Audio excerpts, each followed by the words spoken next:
നമസ്കാരം. ഡെവലപ്മെൻറ്റ് സീരീസിൽപ്പെട്ട മറ്റൊരു വീഡിയോയിലേക്ക് ഏവർക്കും സ്വാഗതം. ഇന്ന് നമ്മൾ നിങ്ങളുമായി പങ്കുവയ്ക്കാൻ പോകുന്നത് നിങ്ങൾ പലരും ഇഷ്ടപ്പെടുന്നൊരു വീഡിയോ ആണ്. നമ്മൾ ചെയ്യുന്നതിലും ഏറ്റവും മനോഹരമായി ചെയ്യുന്ന വീഡിയോകളിലൊന്നു കൂടിയാണിത്. ഒട്ടനവധി ആൾക്കാർ തന്നെ വളരെയധികം സപ്പോർട്ട് നൽകിയിട്ടുണ്ട്. എന്നാൽ കുറച്ച് നാളുകളായിട്ട് നമ്മൾ ഇതുമായി ബന്ധപ്പെട്ട വീഡിയോകൾ അധികം ചെയ്യുന്നില്ല. ഇത് അധികം ചെയ്യാത്തതിന് കാരണമെന്ന് പറയുന്നത് ആ ഒരു പർട്ടിക്കുലർ പ്രോജക്റ്റ് യാഥാർത്ഥ്യത്തിലേക്ക് നീങ്ങുന്നതുകൊണ്ടാണ്. അതിന് ഒട്ടനവധി കടമ്പകൾ കടക്കേണ്ടി വന്നു. അതെല്ലാം കടന്ന് ഇപ്പോൾ ഒരു സ്മൂത്ത് റണ്ണിങ് ആയിട്ടാണ് ഇപ്പോൾ പോകുന്നത്. അതുകൊണ്ട് തന്നെയാണ് കുറച്ച് കാലമായി വീഡിയോ കൊണ്ടുവരാത്തത്. പക്ഷേ ഇപ്പോൾ അതിനൊരു വീഡിയോ അപ്ഡേറ്റ് തരണമെന്നൊരു അനിവാര്യത ഞങ്ങൾക്ക് തോന്നി. അതിന്മേലാണ് ഈ വീഡിയോ നിങ്ങൾക്ക് അവതരിപ്പിക്കുന്നത്. ഇന്നത്തെ വിഷയം മറ്റൊന്നുമല്ല, വിഴിഞ്ഞം ഇൻ്റർനാഷണൽ സീപോർട്ട് തിരുവനന്തപുരം ഏറ്റവും പുതിയ അപ്ഡേറ്റ്. വിഴിഞ്ഞം ഇൻ്റർനാഷണൽ സീപോർട്ട് എന്ന് പറയുന്നത് നമ്മുടെ തിരുവനന്തപുരം ജില്ലയിലെ ഒരു തുറമുഖ പ്രദേശമാണ് വിഴിഞ്ഞം. ആ വിഴിഞ്ഞത്താണ് ഇന്ത്യയിലെ ആദ്യത്തെ മദർഷിപ്പ് പോർട്ടായിട്ടുള്ള വിഴിഞ്ഞം ഇൻ്റർനാഷണൽ സീപോർട്ട് തിരുവനന്തപുരം യാഥാർത്ഥ്യമാകാൻ പോകുന്നത്. നമ്മൾ പല ന്യൂസും ഈയിടയ്ക്ക് കണ്ടിട്ടുണ്ട്. അവിടെ ക്രെയിൻ വരുന്നതും ആദ്യത്തെ കപ്പൽ വരുന്നതും അതെല്ലാം നമ്മൾ വളരെയധികം ആഘോഷിച്ച ഒരു സംഗതിയാണ്. നാട്ടുകാരെല്ലാം തന്നെ വളരെയധികം നല്ല രീതിയിൽ അതുപോലെ തന്നെ ഉൾക്കൊണ്ടുകൊണ്ട് ആ പ്രോജക്റ്റിനെ എല്ലാം ഉൾക്കൊണ്ടുകൊണ്ട് തന്നെ നമ്മൾ ആ ഒരു പരിപാടിയിൽ പങ്കെടുത്തു. നമ്മളുടെ വീഡിയോസുമായി ബന്ധപ്പെട്ട് വന്നിട്ടുണ്ട്. നമ്മുടെ ഒരു ഫുൾ വീഡിയോ ആ ഒരു കപ്പൽ നമ്മുടെ പോർട്ടിലേക്ക് എടുക്കുന്നതിൻ്റെ ഫുൾ വീഡിയോ നമ്മുടെ പ്ലേലിസ്റ്റ് നോക്കിയാൽ കാണാനായിട്ട് സാധിക്കും കേട്ടോ. കുറച്ച് കാലങ്ങൾക്ക് മുമ്പ് നമ്മൾ ഇട്ടതാണ്. അപ്പോൾ ഇപ്പോൾ ഏറ്റവും പുതുതായിട്ട് അറിയാൻ സാധിക്കുന്നതെന്ന് പറഞ്ഞു കഴിഞ്ഞാൽ ഈ പോർട്ടിൻ്റെ പ്രവർത്തനങ്ങൾ വളരെ ദ്രുതഗതിയിലാണ് നടന്നുകൊണ്ടിരിക്കുന്നത്. നമുക്കറിയാം ഈ ഒരു പോർട്ടിൻ്റെ പ്രസക്തി എന്താണെന്ന്. ഇൻ്റർനാഷണൽ സീ ചാനലിൻ്റെ വളരെ അടുത്താണ് കിടക്കുന്നത്. ഇനി നമ്മുടെ കേരളം എന്ന് പറയുന്നത് മാരിടൈം ഹബ്ബായിട്ട് മാറാൻ പോവുകയാണ്. അത് തിരുവനന്തപുരം മാത്രമല്ല, കൊച്ചിയും അതിൻ്റെ കാരണക്കാരനാകുന്നുണ്ട്.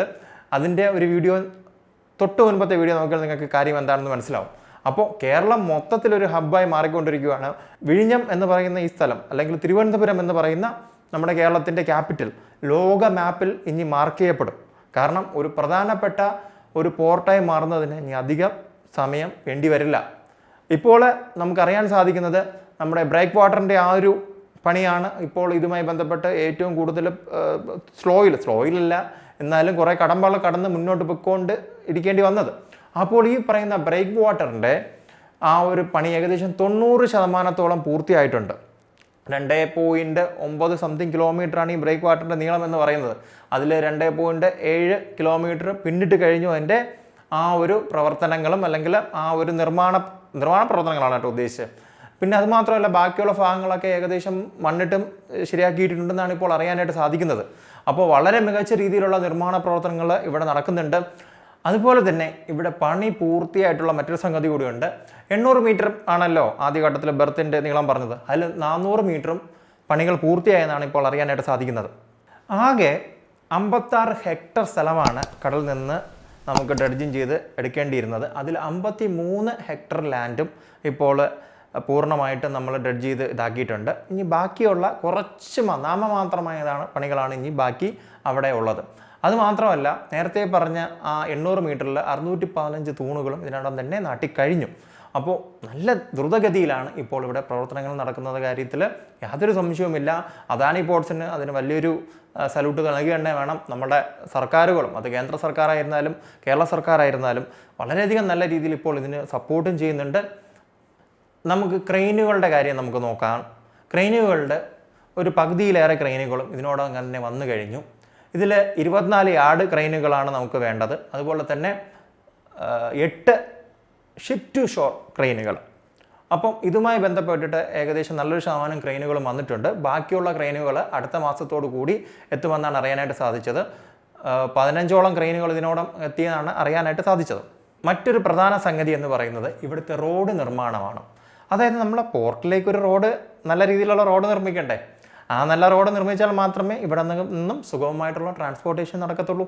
നമ്മളൊരു കണ്ടെയ്നർ പോർട്ട് എന്ന് പറയുമ്പോഴത്തേക്കും ഏറ്റവും പ്രാധാന്യം അറിയിക്കുന്നത് അതിൽ നിന്നുള്ള കണ്ടെയ്നർ മൂവ്മെൻറ്റ്സ് ആണ്. അപ്പോൾ നല്ല മികച്ച രീതിയിലുള്ള കണക്ടിവിറ്റി വേണം. അപ്പോൾ നമ്മുടെ ബൈപ്പാസ്, അതായത് NH66 നമ്മുടെ ആ ഒരു പാത കടന്നു പോകുന്നതിൽ നിന്ന് 1.7 കിലോമീറ്ററാണ് നമ്മുടെ പോർട്ടിലേക്കുള്ള ദൂരം. ആ 1.7 കിലോമീറ്ററിലുള്ള റോഡ് പണികൾ നടക്കുന്നുണ്ട്. ഇതിൽ 600 മീറ്റർ പൂർണ്ണമായിട്ടും ഇപ്പോൾ സജ്ജമായി കഴിഞ്ഞിട്ടുണ്ട്. ബാക്കിയുള്ളവയാണ് ഇപ്പോൾ ഉള്ളത്. ഇതിൽ 2 മേൽപ്പാലങ്ങളുടെ പണിയും ഉണ്ട്. ആ 2 മേൽപ്പാലങ്ങളുടെ പണിയും പൂർത്തിയായിട്ടുണ്ട്. അപ്പോൾ റോഡ് പണിയും ഏകദേശമൊക്കെ ഒന്ന് സെറ്റായിട്ട് വരുന്നുണ്ട്. അപ്പോൾ നമ്മുടെ ഈ പോർട്ട് ഈ വരുന്ന മെയ്യോട് കൂടിയിട്ട് കമ്മീഷൻ ചെയ്യാനാണ് ഇപ്പോൾ പ്രതീക്ഷിച്ച് മുന്നോട്ട് പോകുന്നത്. ചിലപ്പോൾ മാറ്റങ്ങൾ വരാം, അന്ന് നമുക്ക് നമ്മളൊന്നും പറയരുത്. ഇനി നീണ്ടുപോയി കഴിഞ്ഞാൽ നമ്മളിപ്പോൾ കിട്ടുന്ന അറിയിപ്പാണ് പറയുന്നത്, മെയ്യോട് കൂടി കമ്മീഷൻ ചെയ്തിട്ട് ഡിസംബറോട് കൂടിയിട്ട് ഈ പോർട്ട് പൂർണ്ണമായും സജ്ജമാക്കാനാണ് ഇപ്പോൾ പ്ലാൻ ചെയ്തുകൊണ്ടിരിക്കുന്നത്. ഇനി മറ്റൊരു പ്രധാനപ്പെട്ട സംഗതി എന്ന് പറയുന്നത്, ഇപ്പോൾ പോർട്ടൊക്കെ വരുമ്പോഴത്തേക്കും ഈ റോഡും അതുപോലെ തന്നെ മറ്റ് അനുബന്ധ സൗകര്യങ്ങളും മാത്രമല്ല, മറ്റൊരു പ്രധാനപ്പെട്ട സംഗതി വേണ്ടതെന്ന് വെച്ചാൽ ഈ പോർട്ടിലേക്കുള്ള പവറാണ്. അപ്പോൾ അതിന് വേണ്ടിയിട്ടുള്ള 220 kVയുടെയും 33 kVയുടെയും സബ്സ്റ്റേഷൻ ഇതിനോടകം തന്നെ പൂർത്തിയായി കഴിഞ്ഞിട്ടുണ്ട്. മറ്റൊരു പ്രധാനപ്പെട്ട സംഗതി എന്ന് പറയുന്നത്, നമ്മൾ ഈ കണ്ടെയ്നേഴ്സ് ഒക്കെ കൊണ്ടുവരുന്ന കപ്പലുണ്ടല്ലോ, ഈ കപ്പലിൽ നിന്ന് നമ്മൾ ഈ കണ്ടെയ്നേഴ്സ് ഇറക്കി വെക്കണം. ഈ ഇറക്കി വെക്കാനായിട്ട് കണ്ടെയ്നർ യാർഡുകൾ വേണം. 3,80,000 ചതുരശ്ര മീറ്ററിലാണ് ഇപ്പോൾ പറയുന്ന ഈ കണ്ടെയ്നർ യാർഡുകൾ പണിയാനായിട്ട് ഉദ്ദേശിക്കുന്നത്. ഇതിൽ ആദ്യഘട്ടം എന്നോണം 76,100 ചതുരശ്ര കിലോമീറ്ററിൽ ഇപ്പോൾ ആദ്യഘട്ടത്തെ കണ്ടെയ്നർ യാർഡിൻ്റെ പണികൾ പൂർത്തിയായി കഴിഞ്ഞിട്ടുണ്ട്. ബാക്കി പണികൾ ത്വരിതഗതിയിൽ പുരോഗമിക്കുന്നുമുണ്ട്. നമ്മുടെ പോർട്ടുമായി ബന്ധപ്പെട്ട് ഈ സൗകര്യങ്ങൾ എല്ലാം മതിയെന്ന് ചോദിച്ചു കഴിഞ്ഞാൽ ഇല്ല. ഒട്ടനവധി ആവശ്യങ്ങൾക്ക് വേണ്ടിയിട്ടുള്ള പലതരത്തിലുള്ള ബിൽഡിങ്സ് വേണം. നമ്മുടെ പോർട്ട് ഓപ്പറേഷൻസിനുള്ള ബിൽഡിംഗ് അത് ഓൾറെഡി ഇവിടെ വന്നു കഴിഞ്ഞു. ബാക്കി അനുബന്ധ അഡ്മിനിസ്ട്രേറ്റീവ് ബിൽഡിംഗ് ആയിരുന്നാലും ഇനി മറ്റേ ഫയർ സ്റ്റേഷൻ ആയിരുന്നാലും അങ്ങനെയുള്ള കാര്യങ്ങളൊക്കെ ഒട്ടനവധിയുണ്ട്. അപ്പോൾ ഈ പറയുന്ന പോർട്ടിലേക്കായിട്ട് 13 കെട്ടിടങ്ങളുടെ ആവശ്യമാണുള്ളത്. ഇതിൽ ഏകദേശം 8 എണ്ണത്തിൻ്റെ പണികൾ പൂർത്തിയായിട്ടുണ്ട്. ബാക്കിയുള്ളവരുടെ പണികൾ ത്വരിതഗതിയിൽ മുന്നോട്ട് പോകുന്നുണ്ട്. ഉടനെ തന്നെ അത് പൂർത്തിയാവുമെന്നാണ് പ്രതീക്ഷിക്കുന്നത്. മറ്റ് പ്രധാനപ്പെട്ട ആവശ്യങ്ങൾക്കായിട്ടുള്ള പൈലറ്റ് കം സർവേ വെസൽ, അതുപോലെ തന്നെ മോറിംഗ് ലോഞ്ചസ് ഉടനെ തന്നെ വിഴിഞ്ഞത്തെത്തുമെന്നാണ് ഇപ്പോൾ പ്രതീക്ഷിക്കപ്പെടുന്നത്. അതുപോലെ തന്നെ ഇനി മറ്റ് ആവശ്യങ്ങളെന്ന് പറഞ്ഞു കഴിഞ്ഞാൽ നാവിഗേഷന് ആവശ്യമുള്ള ഉപകരണങ്ങളാണ്. ഈ ഉപകരണങ്ങൾ പോർട്ട് സജ്ജമാകുന്നതോട് കൂടിയിട്ട് അതിനോടനുബന്ധിച്ച് തന്നെ അതും ശരിയാവുമെന്നാണ് ഇപ്പോൾ അതോറിറ്റീസ് പറയുന്നത്. ഈ പറയുന്ന പോർട്ടിന് പ്രധാനപ്പെട്ട ഒരു സംഗതിയുണ്ട്. നമ്മൾ ഈ പുറംകടലിലെ നങ്കൂരമിടുന്ന കപ്പലുകളെ പോർട്ടിലേക്ക് അടുപ്പിക്കാനായിട്ട് ടഗ്ഗുകൾ വേണം. ഈ ടഗ്ഗുകൾ ഏകദേശം 4ഓളമാണ് ഇപ്പോൾ വിഴിഞ്ഞത്ത് എത്തിയിട്ടുള്ളത്. ആ 4 ടഗ്ഗുകൾ ഉപയോഗിച്ചിട്ടായിരിക്കും തുടക്കത്തിൽ നമ്മുടെ ഈ കപ്പലുകളെ എല്ലാം നമ്മളെ കരക്കടുപ്പിക്കാനായിട്ട് നമ്മളെ സഹായിക്കുന്നത്. മറ്റൊരു പ്രധാനപ്പെട്ട സംഗതി, നേരത്തെ പറഞ്ഞതുപോലെ റോഡിന് പുറമെ മറ്റൊരു പ്രധാനപ്പെട്ട സംഗതിയാണ് റെയിൽവേ യഥാർത്ഥത്തിൽ വിഴിഞ്ഞവുമായി ബന്ധപ്പെട്ട് പ്ലാൻ ചെയ്തിട്ടുണ്ടായിരുന്നു. നമ്മുടെ വിഴിഞ്ഞത്ത് നിന്ന് തുടങ്ങി നമ്മുടെ ഏകദേശം നേമത്തിനും ബാലരാമപുരത്തിനും ഇടയ്ക്കൊരു സ്ഥലമുണ്ട്, മടവൂർ പാറ, അവിടെ ചെന്ന് കൊണ്ടുവന്ന് എത്തിക്കുന്ന രീതിയിലായിട്ടാണ് ഈ ഒരു സംഭവം പ്ലാൻ ചെയ്തിരുന്നത്. നേരത്തെ ഇത് പ്ലാൻ ചെയ്തിരുന്നത് ഉപരിതലത്തിൽ കൂടെയാണ്, ഇപ്പോൾ ഒരു ഭൂഗർഭമായിട്ടാണ് പ്ലാൻ ചെയ്തത്. നേരത്തെ ഉപരിതലത്തിലേക്ക് പഠനമൊക്കെ കഴിഞ്ഞതാണ്, പക്ഷേ നമ്മളത് ഭൂഗർഭത്തിലൂടെ ആക്കിയത് കാരണം വീണ്ടും ഒരിക്കൽ കൂടെ പഠനമൊക്കെ നടത്തേണ്ടി വന്നു. അതും ഭാവിയിൽ മുന്നോട്ട് പച്ചക്കൊടി തന്നെയാണ് ഇപ്പോൾ കിട്ടിയിരിക്കുന്നത്.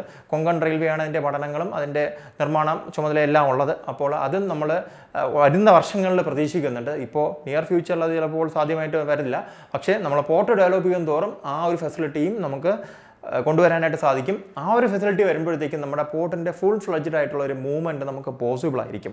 കാരണം നമുക്ക് ലാൻഡിൽ കൂടെയും അതുപോലെ തന്നെ റെയിൽസ് മാർഗ്ഗത്തിലും നമുക്ക് കണ്ടെയ്നേഴ്സ് ഈസി ആയിട്ട് മൂവ് ചെയ്യാനായിട്ട് സാധിക്കും. ഇനി എയർ മാർഗ്ഗം മൂവ് ചെയ്യാൻ ഉദ്ദേശിച്ചാൽ പോലും നമ്മുടെ തൊട്ടടുത്ത് തന്നെ തിരുവനന്തപുരം അന്താരാഷ്ട്ര വിമാനത്താവളമുണ്ട്.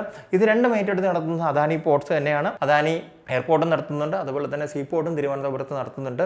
അപ്പം വളരെയധികം മികച്ച രീതിയിലുള്ള ഒരു നിർമ്മാണ പ്രവർത്തനവും അതുപോലെ തന്നെ ഒരു ഭാവിയിലേക്ക് നമ്മുടെ തിരുവനന്തപുരം എന്ന് പറയുന്ന നഗരത്തിൻ്റെ മുഖച്ഛായ മാറുന്ന തലത്തിലേക്ക് നമുക്ക് ഈ ഒരു പദ്ധതിയെ നമുക്ക് കാണാനും സാധിക്കും, അത് കൊണ്ടുപോകാനും സാധിക്കും. നമ്മൾ നേരായ വണ്ണമാണ് ഈ പ്രോജക്റ്റ് നമ്മൾ മുന്നോട്ട് കൊണ്ടുപോകുന്നുണ്ടെങ്കിൽ നമ്മുടെ ഇന്ത്യക്ക് തന്നെ ഇതൊരു മുതൽക്കൂട്ട് ആവുകയും ചെയ്യും. ലോക മാപ്പിൽ നമ്മുടെ കൊച്ചു കേരളം അതുപോലെ തന്നെ തിരുവനന്തപുരവും ഇന്ത്യയും എല്ലാം തന്നെ മാരിടൈം മാപ്പിൽ ഒരു വലിയൊരു സ്ഥാനം തന്നെ നമുക്ക് കിട്ടും എന്ന കാര്യത്തിൽ യാതൊരു സംശയവുമില്ല. കാരണം നമ്മുടെ ഡെവലപ്മെൻറ്റിന് കേരളം നമുക്കറിയാം വളരെയധികം കഷ്ടപ്പെടുന്നുണ്ട്. അതായത് പ്രത്യേകിച്ച് നമ്മുടെ കാശ് സംബന്ധമായ കാര്യങ്ങൾ നമ്മളൊന്ന് ന്യൂസിൽ കേൾക്കുന്നതാണ്. സാമ്പത്തിക മാന്ദ്യം കേരളത്തിനെ ഉലയ്ക്കുന്നുണ്ട്. അപ്പം നമുക്ക് സ്വയം പര്യാപ്തമാക്കാനുള്ള പല പദ്ധതികളും കൊണ്ടുവരണം.